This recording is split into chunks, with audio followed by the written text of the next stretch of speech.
In 1805, two wealthy brothers from Boston were at a family picnic, enjoying the rare luxuries of cold beverages and ice cream. They joked about how their chilled refreshments would be the envy of all the colonists sweating away in the West Indies. It was a passing remark, but it stuck with one of the brothers. His name was Frederic Tudor, and 30 years later, he would find himself shipping tons of ice halfway around the globe to become the Ice King. So pour yourself a nice ice-cold glass of your favorite beverage as we learn something new. Born in 1783, nothing in Frederic Tudor's early years indicated that he would invent an entire industry. After years of staying at home on his family's estate, he decided to begin selling ice because his brother brought up how nice it would be if they could take the frozen ice on their estate's pond and sell it all to the West Indies. Despite it being a joke, Frederic took the idea seriously. He would go on to become obsessed with the idea of becoming rich from harvesting ice from local ponds in Massachusetts. In 1806, the two brothers exported their first shipment of ice to Martinique in the West Indies. It had been cut from the pond on the family's country estate near Boston, but that would turn out to be the easy part. As it turned out, there weren't many who believed in the viability of the idea of shipping blocks of ice hundreds of miles. In fact, the brothers couldn't find a single ship that would help them, so they ended up having to buy a ship of their own for $5,000. The ice ended up arriving in Martinique in perfect condition, but no one wanted to buy it. Frederic desperately explained to the locals how the cold blocks of ice could be used in stifling the Caribbean heat, but the islanders weren't convinced.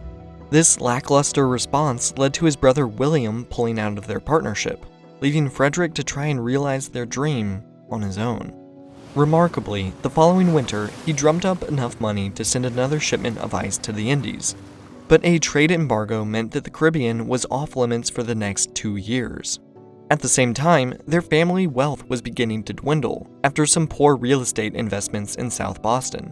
And although Frederic was unwilling to give up on the idea of selling ice, his financial problems would only get worse, leading to him winding up in a debtor's prison 3 times, arrested and jailed for being unable to pay the debts he owed. After he got out, he began to try ways to get people used to the idea of having ice around, taking chilled beverages to diners, asking barkeeps to try offering chilled drinks at the same price as regular drinks in the hopes that chilled would become more popular, and teaching restaurants how to make ice cream.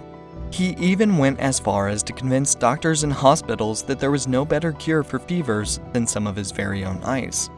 His idea was that tapping into as many markets as possible would eventually yield some favorable results. And they did, with the Tudor Ice Company seeing profits for the first time in the year 1810. As he began to make some money, he was able to begin improving his process for acquiring the ice. The ice blocks originally had to be chipped out of the ice pack with a handsaw, a slow and grueling process. To help make the process easier, Frederic hired a foreman named Nathaniel Wyeth. He would go on to develop a horse-drawn ice plow and a system where frozen bodies of water could be divided into checkered chessboard-like patterns to consistently get the same size ice blocks. This mass-produced ice was easier to transport and store, reducing Tudor's cost by 2/3 and enabling him to sell to a greater portion of the public.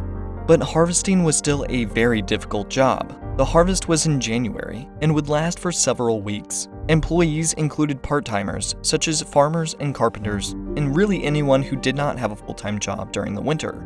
The harvest would usually run 24 hours per day. Crews working the night shift on a cold winter night would only have the moonlight and kerosene lanterns for illumination, all the while being near open water where the ice had just been cut out.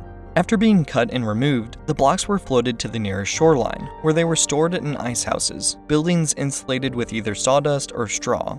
Despite the insulation, only about 1/10 would end up making it to the final destination. The capacity of the ice house was sized to handle local market needs until the next year's harvest. These houses ranged from 10 to 30 tons in small communities and farms to 200 to 300,000 tons in bigger cities, though many of these larger ones would come later in the business's life. Frederic's winter harvesting efforts would become fruitful in the spring, summer, and fall, when ice was delivered to homes, businesses, and railroads, mainly for the purpose of preserving food. Depending on the outdoor temperatures, the quality of the insulation in the ice houses, and how many times the door to the icebox was opened, An average home icebox may have needed to have ice replaced a couple of times a week, especially during the hot summer months. To order more ice, customers would put a numbered card in the porch window to indicate how many pounds of ice were needed on delivery day. The delivery man would cut out the block to the required size and deliver it into their icebox. By 1821, the business had really started to gain traction. Frederic Tudor had created real demand for the ice blocks, especially in Savannah, New Orleans, and as far away as Cuba.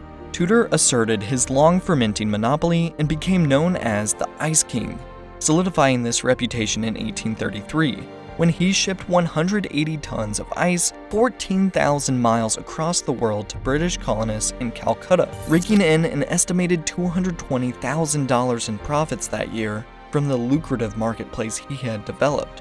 The venture was so successful that it reopened trade routes between India and Boston. Back at home, Tudor continued to dominate the scene. By 1847, nearly 52,000 tons of ice traveled by ship or train to 28 cities across the United States. Nearly half of the ice came from Boston, and most of it was Tudor's. He also maintained the ice harvesting rights to buy key ponds throughout Massachusetts. Though in 1864, finally rich once again, Frederic Tudor would pass away.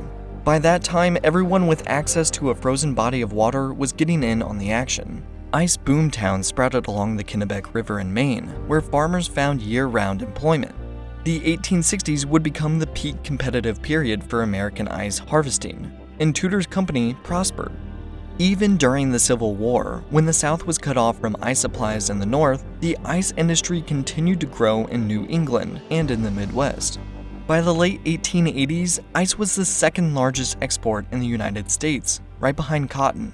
By 1886, 25 million tons were cut and stored or shipped in the United States. To put things into perspective, a football field's worth of ice at over 12 inches thick would yield about 1,000 tons.